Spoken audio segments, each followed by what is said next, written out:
Hello दोस्तों, राधे राधे, जय श्री कृष्णा। कैसे आप? खाने के पास सब अच्छे होंगे, सब बढ़िया होंगे। तो यहाँ पर चल रही है राम मतलब कान्हा जी की स्नान पंचामृत से, क्योंकि आज इनका जन्मदिन है। आज के ही दिन मेरे घर लाला आए हुए थे, तो इनको हो गए हैं 3 साल, मतलब इनका तीसरा बर्थडे है। और मैं इनको 2021 में लेकर आई थी। और इसके पीछे की कहानी है जो मैं आपको है ना अगली वीडियो में ज़रूर बताऊंगी कि कैसे मेरे घर लाला आए थे। और यहाँ पर तो पंडित जी स्नान करा रहे हैं लाला का।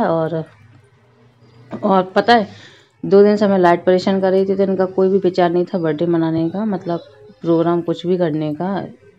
तो पूनो भी थी साथ में कल, और कल लाला का भी बर्थडे। मतलब हम इनकी कथा कराते हैं उनके जन्मदिन पर। और यहाँ पर पंडित जी आ गए थे, और एकदम प्लान बना हुआ था, क्योंकि कोई प्लानिंग नहीं थी, कोई कुछ नहीं, क्योंकि लाइट परेशान कर रही 2 दिन से।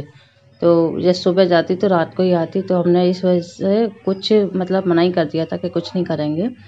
और रात को ही फिर मैंने लाला की जब लाइट आई थी, तो रात को इनकी ड्रेस ली थी 11:30-12 बजे के टाइम पर, क्योंकि सुबह पहनानी थी ड्रेस, इसलिए मैंने रात को ही सिली थी दोनों लाला की। और वैसे तो मैं सभी की सिलती हूँ एक ही जैसी, पर टाइम नहीं था, लाइट परेशान बहुत ऊपर से कर रही थी।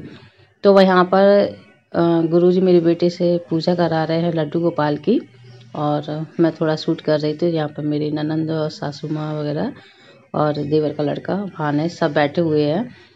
तो है ना, एक चमत्कार भी देखो, मतलब चमत्कार क्या, कुछ ऐसी लीला देखो लाला की कि एक ये गुरुजी जो आए हुए हैं उनका फ़ोन बंद था, तो हम फ़ोन लगा रहे थे कि फ़ोन लग जाए, तो उनका फ़ोन बंद आ रहा था, तो कोई कांटेक्ट नहीं हो पा रहा था। तो हमने अपने पापा से बोला कि पापा के आपके यहाँ गुरुजी हों तो उनको भेज दीजिए।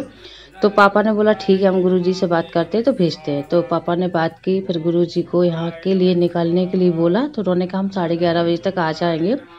पर 11:30 के बजे 12:30 हो गए, वो गुरुजी नहीं आए। तो हमने पापा को फिर कॉल किया, पापा से फिर पूछा, तो पापा बोलते हैं वो घर से तो निकल गए हैं, पता नहीं ऐसा क्या हो गया कि रास्ते में मतलब होंगे, आ रहे होंगे। तो मैं ठीक है, कोई बात नहीं।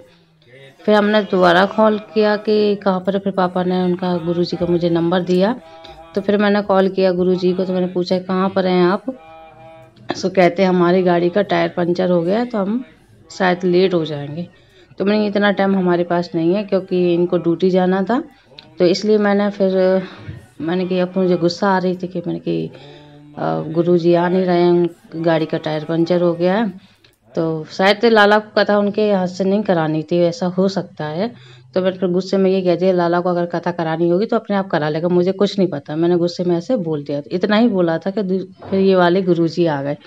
तो क्योंकि ये गुरुजी हमारे यहाँ शुरू से ही कथा कर रहे हैं, जब मैंने 1 साल स्टार्टिंग में कराई थी कथा, तो यही गुरुजी हमारे यहाँ कथा कर रहे हैं। क्योंकि इनके यहाँ से क्या पता, कान्हा को इनके हाथों से कथा करानी हो, वो वाले गुरुजी नहीं आ पाए। तो बस यहाँ पर कथा करा ली है, और पूजा पाठ मतलब सब हो जा रहा है, आरती होने की तैयारी है अब। और साथ में ना आज क्या कहते हैं उनको, केक कटिंग भी नहीं करानी थी, केक कटिंग भी नहीं कराई रात को, क्योंकि लाइट चली गई थी। और ये भी पता है, कथा से जस्ट जैसे गुरुजी आए थे वैसे लाइट चली गई थी, फिर उसके बाद फिर आ गई थी। तो फिर हम केक कटिंग करने की तैयारी मतलब सोच रहे थे करने की, तो इतने में लाइट चली गई। तो फिर हमने भी सच, लाला का इस बार मन ही नहीं है केक कटिंग करने का, तो मैंने यहाँ पर केक कटिंग फिर नहीं की, फिर बस नॉर्मली। तो यहाँ पर मैंने फिर केक कटिंग नहीं कर पाई थी, तो मुझे बहुत मतलब यही सोच लो बुरा लग रहा था। तो यही है कि प्रभु बस भक्त के भाव देखते हैं। मेरे मन से तो बहुत कुछ था करने के लिए, पर होता है ना, नहीं हो पाता है। तो प्रभु तो सब कुछ जानते हैं। लाला मेरा तो जैसी लाला की इच्छा थी वही हुआ। और मैंने यहाँ पर फिर लाला को माखन मिश्री का भोग लगाया, उनके बहुत सारे गिफ्ट भी आए, वो भी आप सबके साथ शेयर ज़रूर करूँगी। अगर आपको ये अच्छा लगा हो तो प्लीज़ लाइक करें, सब्सक्राइब करें। राधे।